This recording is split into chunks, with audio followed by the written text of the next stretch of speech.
తెలంగాణ సారస్వత పరిషత్తు సాహిత్య విమర్శ అధ్యయన శిబిరంలో ప్రసంగించే అవకాశం రావడం ఒక మంచి విశేషం. అయితే 3 కారణాలు నేను వెంటనే ఒప్పుకోవటానికి. ఒకటి, మా గురువు గారు పరిషత్తు అధ్యక్షుడు ఆచార్య ఎల్లూరు శివారెడ్డి గారు ఇక్కడ ఉండటం మొదటి కారణం. రెండవది, ప్రాచ్య కళాశాల తెలంగాణ సారస్వత పరిషత్తు ప్రాచ్య కళాశాల విద్యార్థి కావటం రెండవది. మూడవది, సాహిత్య విమర్శ పట్ల నాకున్నటువంటి ఆసక్తి, ఇష్టం. ఈ మూడిటి కారణంగా 4 కారణాల్లో 3 ప్రధానమైనవి ఉన్నాయి కాబట్టి దీనికి అంగీకరించాను. సాహిత్య విమర్శ పరిణామం గురించి లేదా సాహిత్య విమర్శ రీతులను గురించి లేదా విమర్శకుడి పని ఏమిటి అని ఏదైనా మాట్లాడమనంటే ఒక రకంగా విమర్శ రీతులు కొంచెం కష్టమైనా సరే విమర్శకుడు పరిణామము హాయిగా మాట్లాడవచ్చు. లక్షణాలు చెప్పటమే కదా, ఇలా ఉండాలి అలా ఉండాలి, ఏదో కొన్ని విషయాలు చెప్పవచ్చు. చెన్నయ్య గారు ఈ ఓ 2-3 అంశాలు చదివి నేను 2 ఆప్షన్లు ఇచ్చాను. అది పొరపాటు చేశాను నేను. విమర్శ రీతులైనా పర్వాలేదు, విమర్శ ప్రక్రియలైనా పర్వాలేదు సార్ అంటే ప్రక్రియలు మాట్లాడండి అనేసారు. అంటే 2 మాట లేకుండా. సరే, అసలు సాహిత్య విమర్శనే ఒక ప్రక్రియ కదా అని చెప్పిన తర్వాత మళ్ళీ విమర్శ ప్రక్రియలు అనే మాట ఏమిటి, ఇది మొట్టమొదటిగా మనం అర్థం చేసుకోవాలి. ప్రక్రియ అని ఒకటి, జానర్ అనే అర్థంలో మనం నవల కథ లాగానే సాహిత్య విమర్శ కూడా ఒక ప్రక్రియ అని నిర్ణయించుకున్నాం. మనం నిర్ణయించుకున్న తర్వాత మళ్ళీ విమర్శలో ప్రక్రియలు ఏమిటి అనంటే ఉపప్రక్రియలు. విమర్శ రూప ప్రక్రియలో ఉపప్రక్రియలో అందామా మనము?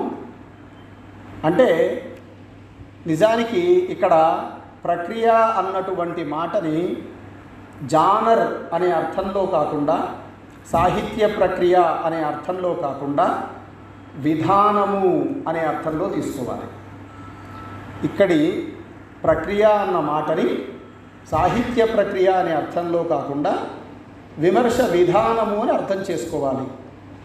మరి విమర్శ విధానము ఏమిటి, విమర్శ రీతులు ఏమిటి, విమర్శ ధోరణులు ఏమిటి అని మళ్ళీ ప్రశ్న. 3 అంశాలు ఉన్నాయి కదా మనకి.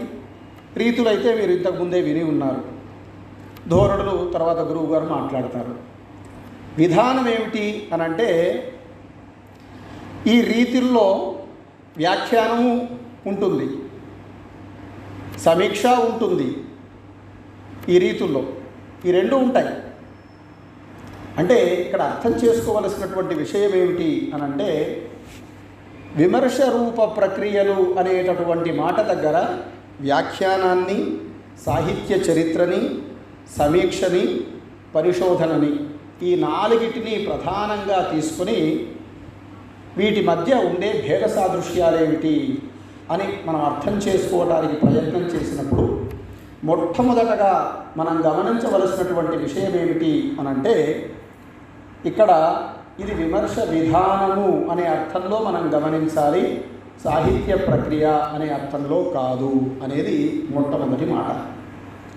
ఇక సాహిత్య విమర్శ లేదా విమర్శ అనగానే మనం సాధారణంగా ఏదైనా తప్పు పట్టడమే అనే అర్థంలోనే సాహిత్య విమర్శ కానీ విమర్శ కానీ ఉంది లోకంలో అని మనం చూస్తూ ఉన్నాం. తప్పు పట్టడమే అనే అర్థం నిజానికి సాహిత్య విమర్శ తెలుగులో ప్రారంభమైన దగ్గర నుంచి ఇవాళటి దాకా తప్పు పట్టడమే విమర్శ అని ఒక రకంగా అభిప్రాయం కొనసాగుతూనే ఉంది. దానికి కారణం ఏమిటి అనంటే తెలుగు సాహిత్య విమర్శ విగ్రహతంత్ర విమర్శనంతో మొదలైంది, భాషా దోషాలు చెప్పటంతో మొదలైంది. ఆ తరువాత కట్టమంచి రామలింగారెడ్డి గారు తాను చదువుకున్నటువంటి విషయాలు కావచ్చు, తనకున్నటువంటి పాశ్చాత్య సాహిత్య అవగాహన కావచ్చు, అలంకార శాస్త్రాన్ని గురించి చెప్పినటువంటి మాటలు కొంత ఇందులో ఉన్న దోషాన్నే చెప్తున్నాయి అనే అర్థాన్ని ఇచ్చాయి. మంచి విషయాలు 4 ఉన్నాయి అక్కడ, దోషాన్నే చెప్తున్నాయి అనే అర్థం వచ్చింది. 40లు 50లు తర్వాత జరిగింది ఏమిటి అని అంటే మనందరికీ భావజాలాలు పెరిగిపోయినాయి. ఎప్పుడైతే భావజాలాలు పెరిగిపోయాయో మన భావజాలం ప్రకారం సరిగ్గా లేనటువంటి ఏ రచన అయినా సరే మనకు బాగలేదు కాబట్టి అందులో తప్పు చెప్పడం మొదలైంది.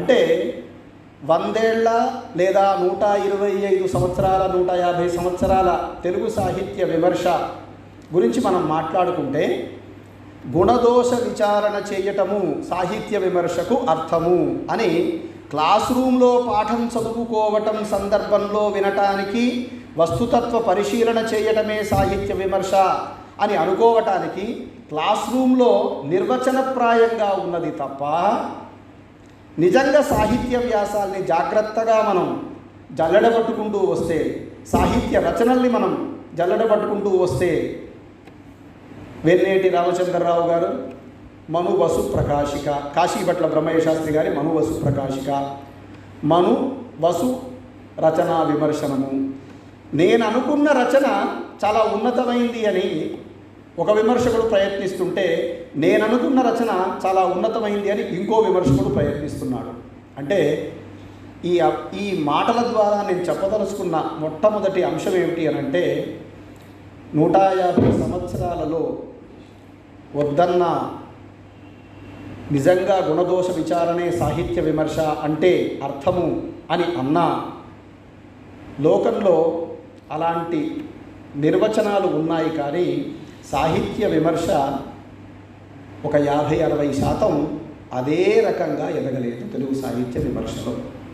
ఇది ఒక లోపం అనుకోండి, లేకపోతే మనకు పెరిగినటువంటి భావజాలాలు అనుకోండి, ఇతరత్ర కారణాలు అనుకోండి, ఇది జరిగింది. మా గురువుగారు ఎప్పుడూ అంటుండేవారు, ఎల్లూరు శివారెడ్డి గారు, విమర్శ రచనని చంపేయకూడదు, రచయితని చంపేయకూడదు. వాడు ఇంకో 4 రచనలు చేయటానికి, పాఠకుడు వాడి రచనలు ఇంకో 4 చదవటానికి ప్రేరణగా ఉండాలి సాహిత్య విమర్శ అని. నిజంగా అలాంటి ఒకానొక స్థితి, అలాంటి ఒకానొక వాతావరణం ఉన్నటువంటి రచనలు తెలుగు సాహిత్యంలో మనకి 100% తీసుకుంటే ఒక 60-70% కూడా ఉంటాయో ఉండవో అని ఎప్పుడు అనుకోవాల్సిన పరిస్థితి వస్తుంది. ఇది తెలుగు సాహిత్య విమర్శకి మాత్రమే కాదు, మనకి ప్రాచీనం నుంచి అలంకార శాస్త్రం నుంచి కూడా ఒక విధానం కొనసాగుతూ ఉంది. కాబట్టి మొట్టమొదటగా నేను 2 విషయాలు మీతో మనవి చేస్తూ ఉన్నాను. నిజానికి దీనికి అధ్యయన శిబిరం అని పేరు పెట్టారు. నేను విద్యార్థులు ఎవరో ఉంటారు అనుకున్నాను, కానీ ఇక్కడ నాకంటే చాలా పెద్దవాళ్ళు, వయసులో చాలా పెద్దవాళ్ళు ఉన్నారు. కాబట్టి నా అభిప్రాయాలు మీతో పంచుకుంటున్నాను అని మాత్రమే మనవి చేస్తూ, మొట్టమొదటిది గుణదోష విచారణ అన్న అర్థం కంటే కూడా విమర్శ అంటే దోష నిరూపణమే అనే అర్థం సాహిత్య లోకంలో పెరగటానికి కారణాన్ని ఒక మాటలో చెప్పాను. ఇక్కడ విమర్శ ప్రక్రియ అన్నప్పుడు విధానము అని అర్థం చేసుకోవాలి, కానీ సాహిత్య ప్రక్రియ అనే అర్థంలో తీసుకోకూడదు అని మీతో ప్రస్తావించాను. దీంట్లో కూడా 2 సాహిత్య పరిశోధన, సాహిత్య చరిత్ర, ఇవి ప్రత్యేక ప్రక్రియలు. విమర్శ విధానాలుగా మనం వాటిని చెప్పుకుంటూ ఉన్నా కూడా అవి ప్రత్యేక ప్రక్రియలు. వ్యాఖ్యానము, సమీక్ష విమర్శ విధానాలలో ఉన్నవి. అంటే సాహిత్య చరిత్ర, పరిశోధన అన్నవి పరోక్ష సంబంధం ఉన్నవి సాహిత్య విమర్శకి. వ్యాఖ్యానము, సమీక్ష అన్నవి ప్రత్యక్ష సంబంధం ఉన్నవి. ఇది అర్థం చేసుకోవాల్సిన విషయం. ఈ 4 వేరు, కానీ ఒకటి లేకపోతే ఒకటి ఉండదు. వాటి మధ్య సన్నని తెర, కొంచెం ఎక్కువ సేకరణ చేసామనుకోండి అది పరిశోధన అయిపోతుంది, కొంచెం ఎక్కువ విశ్లేషణ చేసామనుకోండి అది విమర్శ అయిపోతుంది. చాలా సన్నని తెర ఆ రెండింటి మధ్య ఉన్నటువంటిది. కాబట్టి సాహిత్య చరిత్ర, సాహిత్య పరిశోధన సాహిత్య విమర్శకి పరోక్ష ప్రభావం కలిగినవి, పరోక్ష సంబంధం కలిగినవి. వ్యాఖ్యానము, సమీక్ష అన్నటువంటివి ప్రత్యక్ష సంబంధం కలిగినవి. ఇది రెండో రకమైనటువంటి అంశం. ఇక సాహిత్య విమర్శలో గ్రంథ పరిష్కరణని అట్లాగే వ్యాఖ్యానాన్ని, ఈ రెండింటినీ కూడా విమర్శకి ఆవలి తీరంగానే, అంటే ఆ వలయానికి బయట ఉండేవిగానే చెప్తారు తప్ప సాహిత్య విమర్శ అని చెప్పరు సాహిత్య విమర్శకులు ఎవరూ కూడా. సరే, గ్రంథ పరిష్కరణ ఎందుకు చెప్పరు అంటే శుద్ధ ప్రతి తయారైతే కదా దాని మీద మనం సాహిత్య విమర్శ చేయటం. దానికి అలంకార శాస్త్రము, ఛందస్సు, వ్యాకరణం, శాస్త్ర పాండిత్యం ఎక్కువగా కావాలి. ఆ రచన పుట్టుక నేపథ్యం అవన్నీ ప్రధానం కాదు కదా. అందుకని దాన్ని ఆవలి తీరము అన్నారంటే బాగానే ఉంది. కానీ వ్యాఖ్యానం ఆ రచనలో ఉన్నటువంటి విషయాలనే చెప్తున్నది కదా. ఆ రచనలో ఉన్న శబ్ద అర్థాలను గురించే మాట్లాడుతున్నది కదా. ఆ రచన యొక్క తాత్పర్యం ఏమిటి అనే మాత్రమే మాట్లాడుతున్నది కదా. అలాంటి సందర్భంలో దాన్నెందుకు విమర్శకి అవతలి తీరం అనాలి అనంటే, ఇక్కడ సాహిత్య విమర్శ ఆధునికమైనటువంటి లేదా పాశ్చాత్య దేశాల నుంచి మనకు ప్రభావం నుంచి వచ్చింది కాబట్టి వాళ్ళు రచన పుట్టుకకు, రచయిత ఆ రచనని ఆ రూపంలో ఆ ప్రక్రియలో చేయడానికి గల కారణాలని, రచన సమాజం పైన వేసిన ప్రభావాన్ని, ఆ రచన ద్వారా రచయిత సమాజానికి చెప్పదలుచుకున్న తత్వాన్ని, ఇవి చెప్పటమే సాహిత్య విమర్శ అని మాట్లాడటం వల్ల ఆధునిక సాహిత్య విమర్శకులు వ్యాఖ్యానాన్ని నేరుగా విమర్శ పరిధిలోకి తీసుకురారు. ఒక కారణం. రెండవది, ఇదేం చేస్తుంది అంటే పాఠకుడికి ఎక్కడెక్కడైతే, ఇప్పుడు అయితే పాఠకుడికి అనంటే ఇప్పటి సమాజంలో మనం మాట్లాడాలి అంటే ఏ ప్రాచీన పద్యానికైనా సరే అర్థతాత్పర్యాలు ఉండే కావ్యం కావాల్సిన రోజులు వచ్చాయి. భావకవిత్వానికి కూడా వచ్చాయి. అలాంటి రోజులు వచ్చేసాయి ఇప్పుడు. కాబట్టి పాఠకుడికి ఒక దారి ఏర్పరిచేటటువంటి విధంగా వ్యాఖ్యానం ఉంటుంది. అదేం చేస్తుంది అంటే పదచ్ఛేద పదార్థోక్తి విగ్రహో వాక్యయోజన ఆక్షేపశ్చ సమాధానం వ్యాఖ్యానం పంచలక్షణం అని ఒక శ్లోకం ఉంది. పద విభాగం చేస్తుంది, పదము యొక్క అర్థాన్ని చెబుతుంది, వాక్య సంయోజన చేసి అందులో సమాస వాక్యాల్ని, విగ్రహ వాక్యాల్ని చెప్తుంది, ఒక అన్వయాన్ని ఏర్పరిచి తాత్పర్యాన్ని నిర్మించి వాక్య సంయోజన చేస్తుంది. ఈ 4 కావ్యాలకి, ఆక్షేపశ్చ సమాధానం శాస్త్ర కావ్యాలకి లేదా శాస్త్ర రచనలకు ఎక్కువ, ఈ 4 కావ్యాలకు ఉంటాయి. ఇక్కడ వ్యాఖ్యానం అన్న మాటని భారతదేశం నుంచి పాశ్చాత్య దేశం నుంచి 2 రకాలుగా మనం అర్థం చేసుకోవాలి. ఇప్పుడు నేను ప్రస్తావించినటువంటి పద విభాగము, పదము యొక్క అర్థాన్ని చెప్పటము, దానికి దండాన్వయము, ఖండాన్వయము ఏర్పరిచి ఒక అన్వయాన్ని చెప్పటము, దానికి తాత్పర్యాన్ని చెప్పటము, అందులో ఉన్న సంధులు, సమాసాలు, అట్లాగే అలంకారాన్ని గుర్తించటము, వీటికి ప్రాధాన్యమిస్తూ వ్యాఖ్యానం రాసుకుంటూ వెళ్ళే పద్ధతి మనకి వెళ్ళింది. మరి మల్లినాథ సూరి వంటి, వేదం వెంకటరాయ శాస్త్రి వంటి పెద్దలందరూ కూడా ఈ పనులు చేసి ఉన్నారు కదా. మరి వాళ్ళని విమర్శకులు అనకూడదా అని అంటే, వాళ్ళు అందులో చెప్పినటువంటి శాస్త్ర విషయాలు, అన్వయించినటువంటి శాస్త్ర విషయాలు అనేకం ఆ పాఠ్యాన్ని మరింత అవగాహన చేసుకోవటానికి ఉపయోగపడతాయి.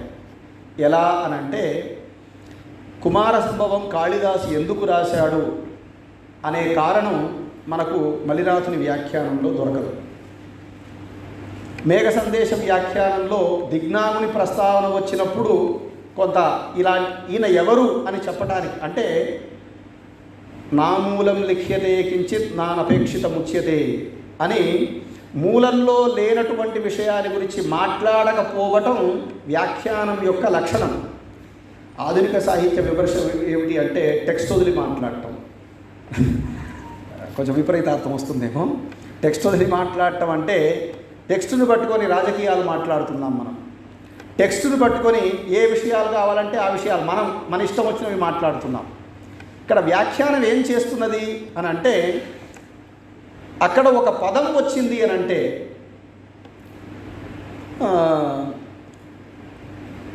కామార్త హి ప్రకృతి కృపణయ చేతనా చేతనేషు అని మేఘ సందేశంలో ఒక వాక్యం ఉందనుకోండి. ఆ వాక్యానికి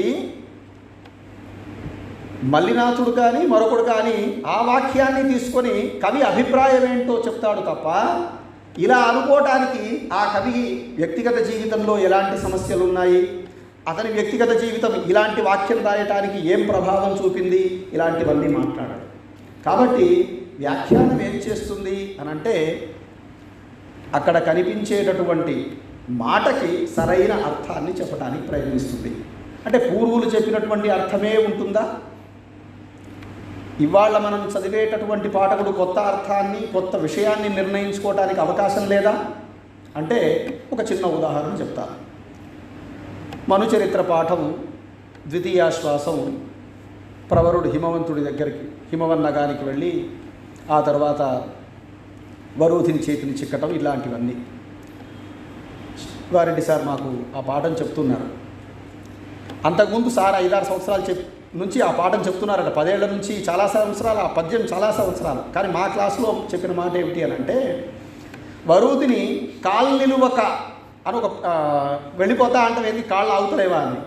సార్ మాకు చెప్పిన మాట ఏమిటి అంటే, కాలు నిలువక అని అన్నప్పుడు ప్రాణం కూడా ఉంది కదా, అక్కడ ఒక ప్రాణం తీసేశాడు. అంటే ప్రాణాలు ఆగుతలేవా అని అర్థం అక్కడ అన్నారు. కాలు నిలువక ఒక్క ప్రాణం తగ్గింది. అచ్చు హల్లు 2 ఉన్నాయి కదా.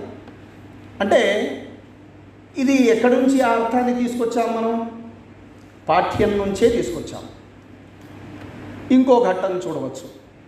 దుర్వారోద్యమ బాహువిక్రమ ప్రతాపస్ఫురత్ గర్వాంధ కురువృద్ధుల్ పాండవులు అనేకులు సూచుచుండన్.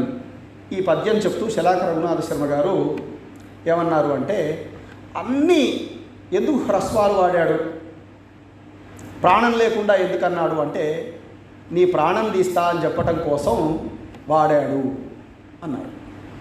వారు అంతే అని ఊరుకున్నారు. బాగుంది. అయితే నేను గురువుగారిని అడిగాను, అయ్యా 7 సార్లు ఎందుకు అన్నారు సార్? ప్రాణం తీస్తా అన్నప్పుడు ప్రతి పదంలోనూ ఆ మాట అనొచ్చు కదా, పద్యం చివరిదాకా అనొచ్చు కదా, 7 సార్లు ఎందుకు అన్నారండి అన్నాను. అంటే అవునయ్యా అన్నారు, కానీ ఏమనలేదు. నేను ఏమైనా ప్రస్తావించవచ్చా అని గురువుగారిని అడిగి, సార్ మనకి పంచప్రాణాలు ఉంటాయి, ప్రాణం పోవటం అంటే 5 పోవటమే కదా, ఇది కాకుండా ఒక 6వ ప్రాణం ఉంటుంది మనకి, దుర్యోధనుడి మీద వెనుకున్నది కదా అనుకుందాం, అది కూడా తీసేస్తా, ఇంకేమన్నా మిగిలితే దాన్ని కూడా తీసేస్తా, నువ్వు మట్టు పెడతా అని చెప్పడం కోసం 7 సార్లే వాడింది సార్ అన్నా. ఏదో సరదాగా నాకు తోచినటువంటి అర్థాన్ని అక్కడ చెప్పాను. ఇక్కడ నేను అనదలుచుకున్న మాట ఏమిటి అంటే, వ్యాఖ్యానం ఆ పద్యం చుట్టూ, ఆ పద్యంలోని విషయం చుట్టూ, అందులో ఉన్న కథ చుట్టూ మాత్రమే తిరుగుతుంది తప్ప, దాని వెనక కవి మానసిక స్థితి ఏమిటి, అతను ఇలాంటి వాక్యం రాయ బుద్ధిజాడ్య జనితోన్మాదులు కదా శ్రోత్రియులు అనే స్టేట్మెంట్ వెనక ఆధునికులైతే ప్రవరుడి యొక్క మనస్తత్వాన్నంతటినీ చెప్పడానికి ప్రయత్నిస్తారు. కానీ వ్యాఖ్యానకారుడు అక్కడ అలాంటి అర్థాన్ని తీసుకోకుండా ప్రవరుడు నోటి నుంచి అలా రావటం వెనక ఉద్దేశం. అయితే కొన్ని మంచి విషయాలు కూడా వస్తాయి అలా చేయటం వల్ల. ఇప్పుడు బుద్ధిజాడ్య జనితోన్మాదులు కదా శ్రోత్రియులు అనే మాట ఉంది. బ్రాహ్మణులకి బుద్ధి లేదు, హాయిగా బాపనోడే అన్నాడు, ఇంకెవడం లేదు. ఏమండి, ఇప్పుడు ఆ స్టేట్మెంట్ ఆయన ఇచ్చాడు. ఆ స్టేట్మెంట్ ఇచ్చినటువంటి వ్యక్తికి ప్రవరుడు ఇక్కడి నుంచి ఈ మాత్రం అవగాహన లేకుండా, నేను పాదలేపనాన్ని కూడా అవగాహనలోకి తెచ్చుకోకుండా కాళ్ళకి ఏదో పూసుకుంటే మనకి కరిగిపోతుంది అనే అర్థంలో, అది కూడా నాకు తెలియకుండా ఇక్కడికి వచ్చానే అని తనను తాను అనుకున్నటువంటి సందర్భం. కానీ నిజంగా పెద్దన ఎందుకు ఆ మాట అనుంటాడు అని అంటే, బాగా గమనించండి, మనకి గుణనిధి లాంటివాడు, సుకుమారుడి లాంటివాడు, నిగమశర్మ లాంటివాడు వేదం చదువుకుంటున్నారు లేదా ఇంకోటి చదువుకుంటున్నారు, కానీ శాస్త్ర అవగాహన లేకుండా కేవలం వేదాన్ని పట్టీయం వేసే పద్ధతిలో చదువుకుంటున్నటువంటి కాలం పెరిగింది. అలాంటి కాలం పెరిగినటువంటిది కాబట్టి వీడికి బుద్ధి వికసించటం లేదు అని ఒక అర్థాన్ని నేను ఊహిస్తాను ఇక్కడ. ఇప్పుడు ఇది ఇలాంటి అర్థాన్ని నేను చెప్పడానికి సమాజంలోకో అప్పటి చరిత్రలోకో అప్పటి వాతావరణంలోకో వెళ్ళాల్సి వస్తుంది. కానీ ఆ కంటెంట్లో అర్థం ఉందా అంటే వ్యాఖ్యానకారుడికి అక్కడి అర్థమే ప్రధానం తప్ప దాని చుట్టుపక్కల ఉన్న వలయాలు ప్రధానం కాదు. అందుకని ఆధునిక సాహిత్య విమర్శకులు ప్రాచీన వ్యాఖ్యాన పద్ధతిని సాహిత్య విమర్శ పరిధిలోకి తీసుకొని రారు. అయితే దాని పనేమిటి అంటే కాలానుగుణంగా ఇప్పుడు అర్థం తాత్పర్యం చెప్పటమే వ్యాఖ్యానాల పద్ధతి అనే పద్ధతి వచ్చింది. కఠిన పదాలకు అర్థాలు చెప్పి సరళమైనటువంటి తాత్పర్యాలు చెప్పే పద్ధతి వచ్చింది. ఇంకా విశేషం ఏమిటి అంటే ఇవాళ ఒకనాటి కాలంలో శతకాలకి వ్యాఖ్యానాలు లేవు, ఇప్పుడు శతకాలకి కూడా వ్యాఖ్యానాలు వస్తున్నాయి. అంటే లఘు ప్రక్రియలకి కూడా వ్యాఖ్యానాలు వచ్చాయి. దండకం, చూర్ణికలు ఇలాంటి వాటన్నిటికీ కూడా వ్యాఖ్యానాలు వచ్చాయి. అంటే కాలానుగుణంగా చాలా ప్రౌఢమైనటువంటి కావ్యాలకే కాక సాధారణమైనటువంటి త్వరగా అర్థం చేసుకోగలిగినటువంటి కావ్యాలకి శతకాలకి వాటికి కూడా వ్యాఖ్యానాలు వస్తున్నాయి. ద్విపద కావ్యాలకు కూడా వచ్చినాయి. అన్నమాచార్య చరిత్రకి గల్లా చలపతి గారు రాసి ఉన్నారు. అలా వ్యాఖ్యానాలు అన్ని ప్రక్రియల్లో అంటే పద్య ప్రక్రియలు అన్నిట్లో కూడా వస్తూ ఉన్నాయి. సరే, మరి ఇదంతా ప్రాచీన సాహిత్యం. అలంకార శాస్త్రం కాకుండా ప్రాచీన కాలంలో ఏవైనా విమర్శ ఉన్నదా అని అంటే మనకు ఉదాహరణగా ఉన్నవి ఈ వ్యాఖ్యానాలే. మనకు 15-16 శతాబ్దం నుంచి మనకు దొరుకుతూనే ఉన్నాయి వ్యాఖ్యాన సంప్రదాయం అనేటి. సరే, సంస్కృతంలో చాలా ప్రాచీన కాలం నుంచి ఉండవచ్చు కాక వాళ్ళకి అనేక పేర్లు ఉన్నాయి. టీకా, వ్యాఖ్య, గచ్చద్వ్యాఖ్య, ఇలా చాలా రకాలైనటువంటి అంటే అందులో ఉన్న మోతాదుని బట్టి పేర్లు పెట్టిన వాళ్ళు ఉన్నారు. అర్థం తాత్పర్యం చెప్తే టీకా అనుకున్నారు. అట్లా సమగ్ర వ్యాఖ్య అని వాళ్ళు ఎవరన్నా రాసినా దాంట్లో చెప్పేది అర్థ తాత్పర్యాలే తప్ప ఇంకేమీ లేదు. అలాంటి ఒకానొక స్థితి ఉంది. సరే, ఇది ప్రాచ్య పద్ధతిలో లేదా సంస్కృత పద్ధతిలో ఉండే వ్యాఖ్యానము అన్న మాటకున్న అర్థం. ఆ తరువాత ఆధునిక పద్ధతిలో వ్యాఖ్యానము అన్న మాటని ఇంటర్ప్రిటేషన్ అనే అర్థంలో వాళ్ళ ఉద్దేశంలో ఇది వాడుతున్నారన్నమాట. ఈ ఇంటర్ప్రిటేషన్ ఏమిటి? ఇంటర్ప్రిటేషన్ అనేది మన ఇష్టం. నేను ఒక రచనను ఎన్నుకున్నాను, ఆ రచనలో ఏ రకమైనటువంటి స్వభావాన్ని చరిత్రని చూడదలుచుకున్నానా లేకపోతే మరో విషయాన్ని చూడదలుచుకున్నానా మన ఇష్టం. ఉదాహరణకి ఒక అడ్వర్టైజ్మెంట్ ఉంది, నిర్మా అడ్వర్టైజ్మెంట్. ఒకప్పుడు వాషింగ్ పౌడర్ నిర్మాణం ఒక అమ్మాయి తిరిగేది. తర్వాత రిన్సప్ వచ్చిన తర్వాత రెండింటిని పక్కకు పెట్టి ఇది కరుగుతోంది, ఇది కరగట్లేదు అని చూపించారు. సరే, మొదటిది స్వభావోక్తి అనుకుందాం, రెండోది ఉపమాలంకారం అనుకుందాం, పోలిక అని. ఈ 10 ఏళ్ల కింద ఒక అడ్వర్టైజ్మెంట్ వచ్చింది. ఒక ఆమె రోడ్డు మీద నడుస్తూ ఉంటుంది, బురద చిల్లుతుంది కానీ ఆమె మీద పడదు. అది వక్రోక్తి. మా నిర్మాతో బట్టలు ఉతుక్కోండి, బురద కూడా మీ మీద పడటానికి ఆలోచిస్తుంది అని రచయిత చెప్తున్నాడు. ఆ అడ్వర్టైజ్మెంట్లో అతను చెప్తున్నాడు. ఇది అలంకారమే కదా, ఇది ఎక్స్ప్రెషన్లో మనం 3 పోలికలు అన్నాం కదా.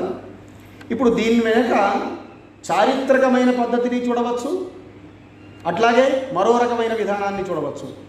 ఇప్పుడు ఈ అడ్వర్టైజ్మెంట్ పుట్టడం వెనక కారణం ఏంటి అంటే 555 సంస్కారవంతమైన సోప్, ఓ పిల్లవాడు లేదా ఏరియల్ కింద బొర్లుతాడు, 10 రూపాయలే. ఇవన్నీ వచ్చాయి కదా. మీరు ఎంత బురద చేసుకుంటే మా సర్ఫ్ వాడితే మీ బట్టలు అంత తెల్లగా అవుతాయి అని. వీటన్నిటి మీద దెబ్బ కదా ఇది. అసలు బురద పూసుకోవటం ఎందుకు, అది కడుక్కోవడం ఎందుకు? మా నిర్మాతో ఉతుక్కోండి, బురద మీ మీద పడటానికి ఆలోచిస్తుంది అని కొత్త ఎక్స్ప్రెషన్ తీసుకొచ్చాను. ఇప్పుడు ఇదంతా మాట్లాడామనుకోండి, చారిత్రక విమర్శ అవుతుంది. ఈ కళా రూపం, ఈ అడ్వర్టైజ్మెంట్ పుట్టడం వెనక ఉన్న కారణాలన్నింటినీ మనం చెప్పుకుంటూ వచ్చామనుకోండి, చారిత్రక విమర్శ అవుతుంది. అదే జస్ట్ ఈ కళారూపం గురించే మాట్లాడామనుకోండి, అది కళా విమర్శ అవుతుంది. అంటే ఇక్కడ మీతో నేను ప్రస్తావించదలుచుకుంది, ఇంటర్ప్రిటేషన్ అన్నప్పుడు మీరు మనోవైజ్ఞానిక కోణంతో చేస్తారా, స్త్రీవాద కోణం నుంచి చేస్తారా, లేకపోతే మరో అంశమా ఏదైనా సరే, దేన్నైనా తీసుకోవచ్చు. మరి ఆ వ్యాఖ్యానానికి ఈ వ్యాఖ్యానానికి మధ్య ఉండే తేడా ఏమిటి అనంటే, అది పాఠకుడికి శబ్దార్థ జ్ఞానం ఎక్కడైతే కలగట్లేదో అక్కడ చిక్కుముడిని విప్పేస్తుంది. అంతవరకే అది చేసేటటువంటి పని. కానీ ఇక్కడ ఇదేం చేస్తుంది అనంటే, ఈ కావ్యం పుట్టడం వెనక కారణం ఏంటి, అసలు దీని పరమార్థం ఏంటి అని తుదముట్ట మాట్లాడుతుంది. దీన్ని సాహిత్య పరిభాషలోనే చెప్పాలి అంటే వాచక విమర్శ అనే ఒక మాట ఉంది. అంటే ఆ వాచకం చుట్టూ ఉన్న సమాజము, ఆ వాచకం చుట్టూ ఉన్నటువంటి చరిత్ర, ఆ వాచకంలో కనిపిస్తున్నటువంటి చరిత్ర, ఆ రచయిత వెనుక ఉన్న చరిత్ర, వీటన్నిటినీ సమన్వయం చేసుకుంటూ మాట్లాడుకుంటూ రావటం ఈ ఇంటర్ప్రిటేషన్ అనే వ్యాఖ్యానంలో కనిపించేటటువంటి ప్రధానమైనటువంటి విషయాలు. కాబట్టి ఇదేం చేస్తుంది, అది శబ్దార్థ జ్ఞానాన్ని కలిగిస్తుంటే ఇదేం చేస్తుంది అంటే, మనం ఎత్తి చూపకపోతే దొరకకపోయేవి అనిపించే వాస్తవాలను పాఠకులకు అందించటమే వ్యాఖ్యానం. అంటే ఎక్కడెక్కడైతే రచయితకి పాఠకుడికి మధ్య ఒక కళాత్మక దూరము, అస్పష్టత, అది సాంస్కృతికమైన దూరం కావచ్చు, కళాత్మకమైన ఈస్థెటిక్ డిస్టెన్స్, కళాత్మకమైన దూరం కావచ్చు, వీటి మధ్య ఎక్కడెక్కడైతే దూరం ఉన్నదో ఆ దూరాన్ని పోగొట్టడం ఈ వ్యాఖ్యానంలో ఉండేటటువంటి అంశం. అంటే ఆ రచన ఎక్కడో ఒక దగ్గర అర్థం కానటువంటి ఒక స్థితి ఏర్పడ్డప్పుడు, ఇప్పటికీ కూడా మనకి కొన్ని కవితలకి వ్యాఖ్యానాలు వస్తూనే ఉన్నాయి వచన కవిత్వంలో. ఎందుకు అనంటే, రచయిత అనుకున్నా లేదా ఆ కవి అనుకున్నటువంటి భావం ఇప్పటికీ ఇంకా చర్చనీయాంశంగా ఉండటమే కారణం ఇన్ని రకాలైనటువంటి వ్యాఖ్యానాలు రావటానికి దానిపైన. కాబట్టి ఆ కావ్య పరమార్థాన్ని పాఠకుడికి అందించటం కోసం చేసేటటువంటి పని ఇది. ఇలాంటి ప్రయత్నం ప్రాచీన సాహిత్యానికి జరగలేదా అనంటే, విశ్వనాథ సత్యనారాయణ గారి సాహిత్య సురభి దీనికి మంచి ఉదాహరణ. ఆయన ఒక పద్యం మాత్రమే ఎన్నుకుంటారు, ఆ పద్యంలో ఉన్న సౌందర్యం చెప్తారు, దాని వెనక కథ చెప్తారు, దాని వెనక ఉండేటటువంటి పరిస్థితులన్నీ మాట్లాడతారు. అట్లాగే బేతవోలు రామబ్రహ్మం గారి పద్య కవితా పరిచయం, అట్లాగే పుట్టపర్తి నారాయణాచార్యుల గారి యొక్క మంచి పద్యాలను ఎన్నుకొని వ్యాఖ్యానం చేసేటటువంటి పద్ధతిలో ఆయన కొంతకాలం రాశారు. ఇంకా మామూలుగా మాట్లాడాలంటే చేరా గారి కవిత్వం పైన రాసిన చేరాతలు కూడా ఒక రకంగా ఇంటర్ప్రిటేషనే, వ్యాఖ్యానాలే. అంటే ఆ రచనని వెలుగులోకి తీసుకురావటం కోసం ఆ వాచకం చుట్టూ ఉండేటటువంటి మౌలికమైనటువంటి విషయాలన్నీ చెప్పుకుంటూ రావటం ఇందులో కనిపించేటటువంటిది. ఉదయమే మనం విని ఉన్నాం, రచయిత కేంద్రము, పాఠక కేంద్రము, రచనా కేంద్రము, సమాజ కేంద్రము లేదా సందర్భ కేంద్రము అని. ఈ 4 వ్యాఖ్యానంలో ఉంటాయి. మీరు ఏ రకమైందైనా ఎన్నుకోవచ్చు. మీరు పాఠ్యాన్ని ఎన్నుకుంటారా, రచయితను ఎన్నుకుంటారా, సమాజాన్ని ఎన్నుకుంటారా, పాఠకుణ్ణి కేంద్రంగా ఎన్నుకుంటారా, మన ఇష్టం. ఏ రూపంలో అయినా ఎన్నుకోవచ్చు. దీనికి ఐఏ రిచర్డ్స్ చెప్పినటువంటి మాట ఏమిటి అనంటే, 4 అంశాలు ఉన్నాయి: సెన్స్, ఫీలింగ్, టోన్, ఇంటెన్షన్. ఏ వ్యాఖ్యానానికైనా సరే మనకు అది కలిగించేటటువంటి సెన్స్ ఏమిటి, అది ఇచ్చే అనుభూతి ఏమిటి, అందులో ఉన్న కంఠస్వరం ఏమిటి, టోన్ ఏమిటి, అట్లాగే అతను చెప్పదలుచుకున్న ఉద్దేశ్యం ఏమిటి, ఇవి చెప్పుకుంటూ రావటానికి చేసేటటువంటి ప్రయత్నం అంతా కూడా వ్యాఖ్యానంలో ఉంటుంది. కాగా వ్యాఖ్యానం సాహిత్య విమర్శతో ప్రత్యక్ష సంబంధం ఉన్నది. ఇది వ్యాఖ్యానము అని ప్రాచీన కావ్యాలకి చెప్పే వ్యాఖ్యానం ఒక పద్ధతి, ఇంటర్ప్రిటేషన్ అని చెప్పేటటువంటి పద్ధతిలో ఉన్నది ఆధునిక సాహిత్యానికి. ఇక్కడ విశేషం ఇంకోటి ఏమిటి అని అంటే, ఆధునిక పద్ధతిలో ఉన్నదానికి మీరు వచన కవిత్వం మాత్రమే, కావ్యం మాత్రమే ఉండవలసిన పని లేదు. మీరు నాటకాన్ని ఎంచుకోండి, కథను ఎంచుకోండి, లేదా నవలను ఎంచుకోండి, ఏ ప్రక్రియనైనా ఎంచుకోండి. ఇది ఇక్కడ ఉండే సౌలభ్యం. కానీ ప్రాచీన వ్యాఖ్యానం తప్పకుండా కావ్యస్వరూపమై ఉండాలి, కావ్యం పద్ధతి అయి ఉండాలి. అదేమిటి సార్ కావ్యాలు మాత్రమేనా అంటే, వచన కవిత్వానికి కూడా అర్ధతాత్పర్యాలు రాసిన వాళ్ళు ఉన్నారు. శ్రీశ్రీ మహాప్రస్థానానికి వచ్చినప్పుడు చాలా పెద్ద చర్చ కూడా జరిగింది. మీరు సివిల్స్లో పాఠం ఉన్నది కాబట్టి దానికి అక్కడక్కడ అర్థాలు తాత్పర్యాలు కింద రాసి అట్లాంటివి పెడతారా అని. అంటే అర్థం తాత్పర్యం కంటే కూడా దాని వెనక ఉన్న అసలైన అర్థాన్ని తీసుకురావడానికి ప్రయత్నం చేయటమే ప్రధానమైన ఉద్దేశ్యం కదా. ఇలాంటివి టెక్స్ట్ ఆధారంగానే చెప్పటం ప్రాచీన వ్యాఖ్యాన పద్ధతి అయితే, కాంటెక్స్ట్ ఆధారంగా చెప్పటం ఆధునిక పద్ధతి. ఇది ప్రధానమైన తేడా. ఇక సాహిత్య చరిత్ర, సాహిత్య విమర్శ, ఈ రెండింటికి మధ్య ఏమిటి సంబంధం అని అంటే, ఇంతకుముందే వ్యాఖ్యానం గురించి ఓ మాట అనుకున్నాం మనం. ఏమని అంటే, ఇది సహృదయుడికి, పాఠకుడికి అనుకూలంగా ఉండటము అని. వడలి బందేశ్వరరావు గారు మాట అంటారు, కావ్యానుశీలన సందర్భంలో వ్యాఖ్యాతను సహృదయుడుగా భావించి చదువు నేర్చిన, విననేర్చిన పాఠకులు తమ అనుభవాన్ని వ్యాఖ్యాత వివరణతో పోల్చి చూసుకునేవారు. కావ్యాన్ని ఒక స్వయం ప్రతిపత్తి గల సృష్టిగానే చూశారు. శబ్దానికి అర్థ నిర్ణయ సందర్భాన తక్క ఇతరత్ర దానికి కవితో కానీ, కావ్యం పుట్టిన కాలంతో కానీ, సమాజంతో కానీ సంబంధం లేకపోయింది. ప్రాచీన వ్యాఖ్యానం శబ్దార్థాల దగ్గర ఆగిపోయి కవికి, అది పుట్టిన, ఆ కవి పుట్టిన కాలానికి, కావ్యం పుట్టిన కాలానికి, ఆ సమాజానికి మధ్య సంబంధం లేకుండా పోయింది. అందుకనే జాగ్రత్తగా గమనిస్తే తెలుగు సాహిత్య విమర్శలో వ్యాఖ్యానాల పద్ధతిలో, ప్రాచీన పద్ధతిలో విమర్శ కొనసాగుతున్నటువంటి కాలంలోనే పింగళి సూరనార్యుడు, పింగళి సూరన, నన్నయ్య భట్టారకుడు అని కవి జీవిత సాహిత్యాల్ని ప్రధానంగా చేసుకొని ఒక 50 పేజీలు 40 పేజీలు ఉండే విధంగా పుస్తకాలు వచ్చాయి. అంటే అప్పటికే 1910 ప్రాంతానికే మన వాళ్ళకు ఒక గుర్తింపు వచ్చింది. ఆ గుర్తింపు ఏమిటి? కవికి, కవి పుట్టిన కాలానికి, ఆ కావ్యానికి ఉండే సంబంధం ఏమిటి అని ఒక్కొక్క కవిని, పింగళి సూరణ మీద, నన్నయ్య భట్టు మీద, అట్లా తొలి రోజుల్లో కొంతమంది మీద వచ్చాయి. ఇది మనం వ్యాఖ్యానం నుంచి ముందుకు వెళ్ళటానికి. ఎందుకు సాహిత్య చరిత్రని వ్యాఖ్యానం కాగానే ఎన్నుకున్నారు? ప్రత్యక్ష సంబంధం అని మీరు వ్యాఖ్యానాన్ని, సమీక్షని చెప్పారు కదా, ఇదెందుకు ఎన్నుకున్నారు అని అంటే, తెలుగు సాహిత్య విమర్శ విగ్రహతంత్ర విమర్శనంతో ప్రారంభమైంది అని రామారావు సార్ లాంటి వాళ్ళు అభిప్రాయంతో అక్కడి నుంచే మనం ప్రారంభించిన, అప్పుడే ఆంధ్ర కవుల చరిత్ర కూడా మనకు వచ్చింది, కవి చరిత్రలు చెప్పడం కూడా వచ్చింది.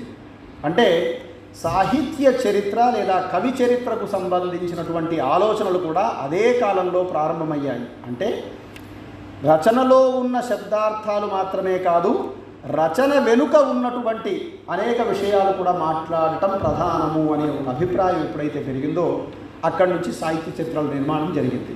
అందులో కవి చరిత్రలకి, పరిశోధనకి చాలా దగ్గరి సంబంధం ఉంది. ఎందుకు? కాల నిర్ణయం, కర్తృత్వ వివాదాలు ప్రధానంగా చేసుకొని శాసనాలని లేదా ఇతర కవుల రచనల్ని, అవతారికల్ని పరిశీలించి ఈ కవి ఎప్పటివాడు, అతని కాలం ఏమిటి, ఇవన్నీ నిర్ణయించాలంటే అతడు విమర్శకుడుగా ఉండవలసిన అవసరం లేదు. అతడు పరిశోధకుడుగా ఉండాలి కాల నిర్ణయం చేయడానికి. అతను అనేక రకాలైనటువంటి సమాచారాల్ని సేకరించాలి. అది అక్కడ ప్రధానంగా ఉండేటటువంటి విషయం. కాబట్టి కావ్యానుశీలన సందర్భంలో సాహిత్య చరిత్ర, సాహిత్య విమర్శ దగ్గర ఇది గుర్తించవలసిన విషయం. ఇక సాహిత్య చరిత్రకు సాహిత్య విమర్శ ఉన్న ప్రత్యక్ష సంబంధం ఏమిటి అనంటే, సాహిత్య చరిత్ర దృక్పథం లేకుండా రాయలేదు. ఇది మొట్టమొదటగా మనం గుర్తించవలసింది. కవి చరిత్రలు రాయవచ్చు, ఏ కవి తర్వాత ఎవరు, అతని కాలం ఏమిటి, ఇలా వరుసలో రాసుకుంటూ పోవచ్చు. మనకు అలాంటి సాహిత్య చరిత్రలు కూడా ఉన్నాయి. కానీ ఒక సాహిత్య చరిత్ర ఎవరైనా రాయాలి అని అంటే మాత్రం ఖచ్చితంగా దృక్పథం ఉండాలి. అది ఆలంకారిక దృక్పథమా, ప్రక్రియా పరిణామాలను గురించిన అవగాహనతో కూడినదా, లేకపోతే చారిత్రక దృక్కోణమా, మార్క్సిస్ట్ దృక్కోణమా, లేకపోతే మరొకట. ఈ దృక్కోణం లేకపోతే సాహిత్య చరిత్ర నిర్మాణం జరగదు. దృక్పథం లేకపోతే సాహిత్య విమర్శ జరగదా? ఇప్పుడు విమర్శకుడికి క్లాస్ రూమ్లో పాఠం చెప్పేటప్పుడేమో ఏమని చెప్తామంటే, సాహిత్య విమర్శకుడి దృక్పథం ఉండకూడదు అని చెప్తాం. అసలు దృక్పథం లేకపోతే వీడికి సాహిత్యం టెక్స్టే అర్థం కాదు. ఒక చూపు కావాలి కదా. అయితే వీటన్నిటి పక్కకు పెట్టి చూడగలిగేటటువంటి చూపు ఇవాళ పోయింది కాబట్టి ఆ మాట అనాల్సి వస్తుంది. అలాంటి చూపు దృక్పథం. కాబట్టి సాహిత్య విమర్శకి, సాహిత్య చరిత్రకి దృక్పథం లేకుండా మనం చెప్పడానికి అవకాశం లేదు సాహిత్య చరిత్రకు సంబంధించి. కాబట్టి ఇందులో గమనించాల్సినటువంటి విషయం ఏమిటి అనంటే, ఇక్కడ 4-5 విషయాలు ఉంటాయి సాహిత్య చరిత్రలో. అవేంటి అనంటే, అసలు సాహిత్యం ఎట్లా ప్రారంభమైంది, ఎందుకు ప్రారంభమైంది, కారణాలేంటి, ఇవన్నీ వ్యాఖ్యానం చేసే వ్యక్తికి అవసరం లేదు. ప్రాచీన పద్ధతిలో వ్యాఖ్యానం చేసే వ్యక్తికి అవసరం లేదు. కానీ సాహిత్య చరిత్రకారుడికి కావాలి. సాహిత్యంతో ఉన్న సంబంధం ఏమిటి, ఎట్లా ప్రారంభమైంది, ఎట్లా వికసించింది, ఫలితాలేంటి, ఈ కవితో పక్కన ఉన్న కవి ఎవరు, ఈ కవికి దీనికి ఉన్న సంబంధం ఏమిటి, ఇవన్నీ మాట్లాడటానికి సాహిత్య చరిత్ర పరిణామం కావాలి. ఒక మామూలు ఉదాహరణ చెప్పాలి అంటే, తిక్కన గారు నేను భయకావ్య ప్రౌఢి పాటించు శిల్పమునన్ పారగుడం అని ఒక ప్రస్తావన చేసినారు. ఇప్పుడు దీని మీద వ్యాఖ్యానం చేసినటువంటి గురువులందరూ కూడా చేసినటువంటి కేతవరపు రామకోటి శాస్త్రి గారు కానీ, మరొకరు కానీ, సుబ్రహ్మణ్యం గారు కానీ, అట్లాగే సుబ్రహ్మణ్యం సార్ కానీ, తర్వాత సంపత్ కుమార్ సార్ కానీ, అందరూ కూడా చెప్పినటువంటి అర్థాలు ఏమిటి అని అంటే, ముందు భాష అన్నారు, ఉభయ భాషలు అనే అర్థంలో మాట్లాడారు. తర్వాత కొంచెం దృశ్యకావ్య మర్యాదలు, శ్రవ్యకావ్య మర్యాదలు అని మాట్లాడారు. సంపత్ కుమార్ గారు శాస్త్రకావ్యము, కావ్యకావ్యము అని రాజశేఖరుడు చెప్పిన దాన్ని పట్టుకొని మాట్లాడినారు. ఇవన్నీ మహాభారతానికి అన్వయమవుతున్నాయి, కానీ నిర్వచనోత్తర రామాయణానికి అన్వయం కావట్లేదు కదా.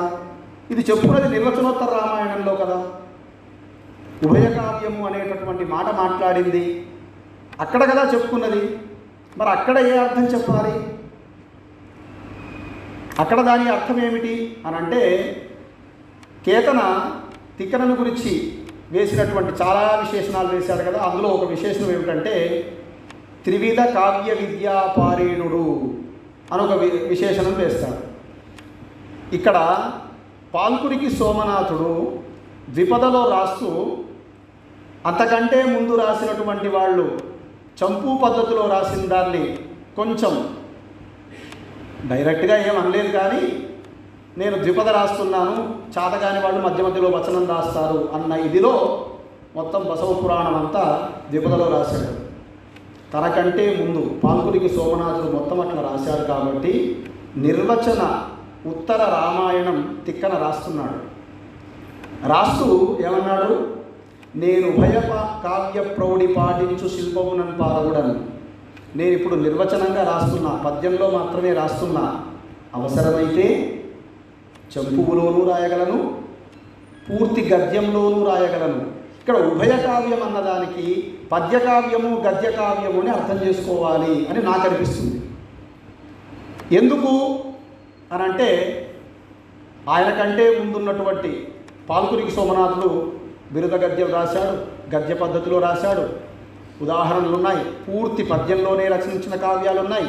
తనకంటే ముందు నన్నయ్య చెంపు పద్ధతిలో రాశాడు. అంటే త్రివిధ విద్యా కావ్యపారీణుడు అని చెప్పిన కేతనకి దీనికి లింక్ ఏమన్నా కలుపుకోవాలా అని నాకు ఒక అనుమానం వచ్చి నేను ఒక ఆలోచన చేశాను. ఇప్పుడు నేను అనదలుచుకున్న మాట ఏమిటి అని అంటే, సాహిత్య చరిత్ర వ్యాసం ఇట్లా ఉంటుంది, ఇది విమర్శ వ్యాసం కాదు. సాహిత్య చరిత్ర వ్యాసం ఏం చేస్తుంది, ఈ స్టేట్మెంట్ ఇచ్చావు, ఈ స్టేట్మెంట్కి ముందున్న వారెవరు, తర్వాత వాళ్ళెవరు, హరిహరనాథునికి టిక్కన అంకితం ఇచ్చాడు, ఎవరెవరు అంకితం ఇచ్చారని మనం వరుసగా మాట్లాడుకుంటున్నామా లేదా? ఇది సాహిత్య చరిత్ర దృష్టి ఇట్లా ఉంటుంది. కాబట్టి సాహిత్యంలో అలాంటి ఆలోచనలు రావటం వెనక, అలాంటి ప్రతిపాదనలు రావటం వెనక ఉన్నటువంటి మౌలికమైనటువంటి కారణాలేంటి, ఆ క్రమ పరిణామం ఏంటి? ఎందుకు ఇతిహాసాల తర్వాతే పురాణాలు వచ్చాయి? ఎందుకు పురాణాలు వచ్చిన తర్వాతే పురాణాల్లో ఉన్న చిన్న విషయాలు తీసుకొని కావ్యాలు వచ్చాయి? ఎందుకు ఆ కాలంలోనే కథాకావ్యాలు వచ్చాయి? నీతికి సంబంధించిన రచనలన్నీ 14వ శతాబ్దమే. ఒకరు కథాకావ్య రూపంలో, ఒకరు సంకలన గ్రంథాల రూపంలో, ఒకరు శతకాల రూపంలో, అంతా ఆ టైమే. దీని వెనక కారణాలేంటి? ఈ రకమైనటువంటి ఆలోచనలు చెయ్యటం అంతా కూడా సాహిత్య చరిత్రకారుడి పని. కానీ సాహిత్య చరిత్రకారుడికి ఈ పనంతా చెయ్యాలి అంటే సాహిత్య విమర్శకుడికి ఉన్నటువంటి విశ్లేషణ సామర్థ్యం, ఒక ఊహా ప్రతిపాదన ఉండాలి, ఒక ఆలోచన ఉండాలి దాని వెనక. అలాంటి ఒక మౌలికమైనటువంటి లక్షణం ఉన్నప్పుడు అతను సాహిత్య చరిత్ర నిర్మాణం చేయగలుగుతాడు. కాగా సాహిత్య విమర్శకి సాహిత్య చరిత్రకి గల సంబంధం 3 రకాలుగా మనం కనిపిస్తున్నది. ఒకటి, దృక్పథం లేకపోతే సాహిత్య చరిత్ర నిర్మాణం సమగ్రం కాదు. అది ఏ దృక్పథంతో రాస్తారో తర్వాత సంగతి. ఇది మొదటిది. ఈ దృక్పథం విమర్శతో అన్వయమయ్యేటటువంటి విషయం. 2, ఈ సాహిత్య రచన ఎందుకు ఈ కాలంలోనే వెలువడింది, ఇలాంటి ఆలోచనలతోనే ఈనాటి కాలంలో ఉన్నటువంటి రచనలన్నీ ఉన్నాయి, ఇవన్నీ మాట్లాడటానికి విమర్శకుడికి ఉండేటటువంటి విశ్లేషణ సామర్థ్యం కావాలి. ఇది 2వది. 3వది, అతనిపైన ఇతర సాహిత్య ప్రభావాలేమిటి అని తులనాత్మకంగా చూసేటటువంటి ఒకానొక స్వభావం సాహిత్య విమర్శకుడు. అది సాహిత్య చరిత్రలో ప్రతిఫలించాలి. కాబట్టి ఇది 3వ కారణం. ఈ 3 కారణాల చేత సాహిత్య చరిత్రకి సాహిత్య విమర్శకి మధ్య ఒక అన్వయం లేదా ఒక సంబంధం ఉంటుంది అనేది ఒక అంశం. ఇక సాహిత్య పరిశోధన, సాహిత్య విమర్శ. ఇంతకుముందే నేను ప్రస్తావించినట్టు, ఒకటి పూర్తిగా సేకరణ ప్రధానమైంది పరిశోధన, విమర్శ విశ్లేషణ ప్రధానమైంది. మా గురువుగారి సిద్ధాంత గ్రంథం ఉంది, పరిశోధన గ్రంథం. అది పేరుకి. అది విమర్శ గ్రంథమా పరిశోధన గ్రంథమా అంటే నాకు విమర్శ గ్రంథమే అనిపిస్తుంది. ఎందుకు అనంటే, అంతకుముందే నిర్ణయమైనటువంటి ఒకానొక విషయానికి లేదా వీరరసము అనేటటువంటి ఒకానొక ప్రతిపాదనకి కాదు, ప్రాచీనులు చెప్పినటువంటి శాంతరసమే అని చెప్పటం కోసం ఉపపత్తులను వెతుక్కోవటం దగ్గర మాత్రమే సేకరణ, మిగతా అంతా విశ్లేషణ. సాహిత్య పరిశోధన కూడా ఇప్పుడు 2 రకాలు. ఒకటి, ఇప్పుడు కాత్యాయని విద్మహే గారి సిద్ధాంత గ్రంథం ఉంది, చివరకు మిగిలేది అనే నవల పైన రాజకీయ సామాజిక మనోవిశ్లేషణాత్మక పరిశీలన. ఇది విశ్లేషణాత్మక పరిశోధన. సేకరణాత్మక పరిశోధన తెలుగులో యక్షగానాలు, ఆరంభ వికాసాలు, తెలుగులో సాహిత్య విమర్శ, లేకపోతే ప్రబంధవాంగ్మయ వికాసం, ఇవన్నీ సేకరణ ప్రధానమైనవి. సేకరించిన విషయాన్ని ఒక వరుసలో చెప్పుకుంటూ వెళ్ళటం అన్నది అందులో ఎక్కువగా ఉంటుంది. కాబట్టి పరిశోధనలో సేకరణ ప్రధానము, విశ్లేషణ ప్రధానమైన పరిశోధన గ్రంథాలు మనకు కనిపిస్తాయి. అయితే సాహిత్య పరిశోధకుడికి, సాహిత్య విమర్శకుడికి ఉండవలసిన ఒక ప్రధానమైనటువంటి తేడా ఏమిటి అనంటే, తన ఊహా ప్రతిపాదనకి తగిన ఆధారాన్ని చూపి దాన్ని నిరూపించవలసిన బాధ్యత పరిశోధకుడి పైన ఉంటుంది. కానీ విమర్శకుడికి నేను ఇట్లా అనుకుంటున్నాను అని చెప్పి దీన్ని ముందు ముందు నిర్ణయించవచ్చు అని దాటేసే అవకాశం ఉంటుంది. కానీ పరిశోధకుడు మాత్రం ఖచ్చితంగా దానికి తగిన ఆధారాన్ని, ఇక్కడ ఆధారం చూపిస్తాడు, కానీ ప్రధానంగా ఆ ఆధారం నిరూపితమయ్యేదాకా వాడి పరిశోధన కొనసాగుతూనే ఉంటుంది. కానీ విమర్శకుడి దగ్గర ఆ ఊహని ప్రస్తావిస్తూ, ఆ ఊహని నేను ఎందుకు చేశానో కారణాన్ని చెప్తూ, ఆ మౌలికమైనటువంటి అర్థాన్ని పాఠకుల దగ్గరికి తీసుకువెళ్ళటానికి వాడు ప్రయత్నం చేస్తాడు. ఇది ఒకటి. రెండవది, పరిశోధనాత్మక దృష్టి లేనటువంటి సిద్ధాంత గ్రంథం విమర్శ వ్యాసము,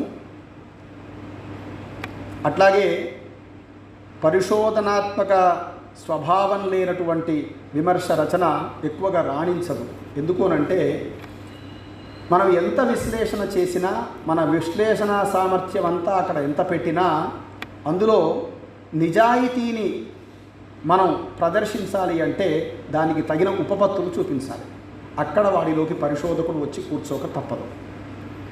పోనీ ఇతను గొప్ప పరిశోధకుడు, కానీ దాన్ని చెప్పే విశ్లేషణ సామర్థ్యం ఇతనిలో లేదు. కుప్ప ఇంట్లో ఇంత ఉంది, ఇంత సమాచారం ఉన్నది, కానీ దాని సమాజం మీదకి తీసుకురావడానికి విశ్లేషణ సామర్థ్యం కావాలి. కాబట్టి పరిశోధనాత్మకమైనటువంటి దృష్టి లేని విమర్శ పనికిరాదు, విమర్శనాత్మక దృష్టి లేని పరిశోధన పనికిరాదు. దానికి ఒకదానికి ఒకటి సమన్వయమై నడవవలసినటువంటి అవసరం ఉంది. అయితే ఈ రెండిటి మధ్య తేడా తొలి రోజుల్లో ఉండే విమర్శకులకు మాత్రం లేదు. వేటూరి ప్రభాకర శాస్త్రి గారు, మానవల్లి రామకృష్ణ కవి గారు, సురవరం ప్రతాప్ రెడ్డి గారు, శేషాద్రి రమణ కవులు, వీళ్ళు పరిశోధకుల విమర్శకుల అని అంటే అస్తిత్వవాద ఉద్యమాలు వచ్చిన తర్వాత నేను సురవరం ప్రతాప్ రెడ్డి గారు పరిశోధకుడు మాత్రమే అంటే అట్లెట్లా అంటావు, ఆయన గొప్ప విమర్శకుడు అని మాట్లాడారు. కానీ పరిశోధన స్వభావం, ఆయన చెప్పేటటువంటి విషయాల వెనుక కారణం వెతుకుతున్నాడు. కారణం వెతికేటటువంటి ఎప్పుడైతే మీరు కార్యకారణ సంబంధాన్ని చూపించారో కొంచెం పరిశోధన వచ్చి కూర్చుంటుంది అక్కడ. అలాంటి ఒకనొక స్వభావం వచ్చి కూర్చుంటుంది. కానీ తొలి రోజుల్లో వీళ్ళందరూ కూడా కొంత విమర్శ లక్షణాన్ని కలిగి ఉన్నారు, పరిశోధన లక్షణాన్ని కలిగి ఉన్నారు. కానీ వాళ్ళందరినీ మనం ఎందుకు పరిశోధకులుగానే గుర్తిస్తున్నాము అనంటే, వాళ్ళ కాలంలో విశ్లేషణ కంటే కూడా సమాచార సేకరణ ఎక్కువగా జరగాలి. ఆ జరిగిన దాని మీద నలుగురికి ఆ విషయాల్ని పంచవలసినటువంటి అవసరం ఎక్కువగా ఉన్నది. కాబట్టి వాళ్ళ చింతన అంతా కూడా అది ప్రామాణికంగా చెప్పటం మీద ఆధారపడి ఉంది తప్ప దాన్ని విశ్లేషించటం మీద అంతగా లేదు. అందుకని ఆ తొలి రోజుల్లో మరి ఈ పరిశోధనకి విమర్శకి మధ్య ఈ తేడాలు ఇవన్నీ ఎందుకు వచ్చాయి అంటే, విశ్వవిద్యాలయాల పరిశోధనలు అవన్నీ పెరిగిన తర్వాత ఏది పరిశోధనా గ్రంథము, ఏది విమర్శా గ్రంథము అనే ఒకనొక తేడా, దాని యొక్క స్వరూప స్వభావాలు స్పష్టంగా అర్థం చేసుకోవటానికి అవసరమైనటువంటి పద్ధతులు ఏర్పడి సాహిత్య పరిశోధన ఒక ప్రత్యేక ప్రక్రియగా ఎదుగుతూ వెళ్ళింది. ఆధార నిరూపణ, సిద్ధాంత ప్రకటన అన్నది పరిశోధనకి ప్రధానమైనటువంటి విషయం. విశ్లేషణ, కొత్త రకమైనటువంటి చూపు విమర్శకుడికి ప్రధానమైనటువంటి అంశం. ఇది ఈ రెండింటి మధ్య ఉన్న తేడా. ఇక సమీక్ష దగ్గరికి వస్తే, ఇక్కడ సమీక్ష అంటే ఇవాళటి అర్థం ఏమిటి అని అంటే, పుస్తక సమీక్షనే సమీక్ష.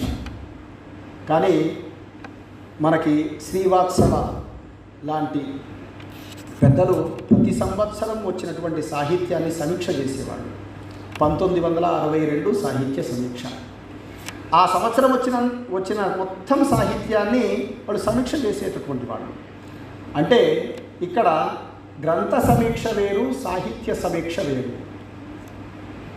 కానీ ఇవాళ సమీక్ష అంటే గ్రంథ సమీక్షనే. గ్రంథ సమీక్ష అని పేరు పెట్టకుండా వ్యాసంలాగా రాసి చేసేది గ్రంథ సమీక్ష, కానీ అది విమర్శ వ్యాసం అయిపోతుంది. అదొక సమస్య ఉంది అక్కడ. ఇక్కడ సమీక్ష మనం ఒక రచన మాత్రమే కాదు, ఒక రచన ధోరణిని, ఒక కాలాన్ని, ఒక ఉద్యమాన్ని, దేన్నైనా తీసుకొని సమీక్ష చేయవచ్చు. మనం ఫలానా గ్రంథాన్ని మాత్రమే తీసుకోవాలనేది ఏమీ లేదు. అభ్యుదయ సాహిత్య ధోరణి అని సమీక్ష చేయవచ్చు, విమర్శ చేయవచ్చు. మరి సమీక్షకి విమర్శకి మధ్య తేడా ఏమిటి? ఎక్కడ చేకూరి రామారావు గారి చేరాతలు సాహిత్య విమర్శ వ్యాసాల, కోకు పత్రికల్లో రాసిన వ్యాసాలు విమర్శ వ్యాసాల, సాహిత్య చరిత్రలో చర్చనీయాంశాలు విమర్శ వ్యాసాల అంటే అవి సాహిత్య సమీక్షలే చేస్తున్నాయి. కానీ వాళ్ళు ఆ విషయాలన్నీ మాట్లాడటం వెనక ఒక ఆలంకారిక దృక్పథము, భాషాశాస్త్ర దృక్పథము, లేకపోతే ఒక సాహిత్య సిద్ధాంత ప్రభావము దాని వెనక నుంచి ఉండటం వల్ల అది సాహిత్య విమర్శ స్థాయికి ఎదిగింది. కాగా సాహిత్య సమీక్ష, సాహిత్య విమర్శ ఈ రెండిటి మధ్య మనం మౌలికంగా గుర్తించవలసినటువంటి విషయం ఏమిటి అని అంటే, ఈ రెండిటి మధ్య ప్రధానంగా గుర్తించవలసినటువంటి విషయం ఏమిటి అని అంటే, సమీక్షలో ఎక్కడైతే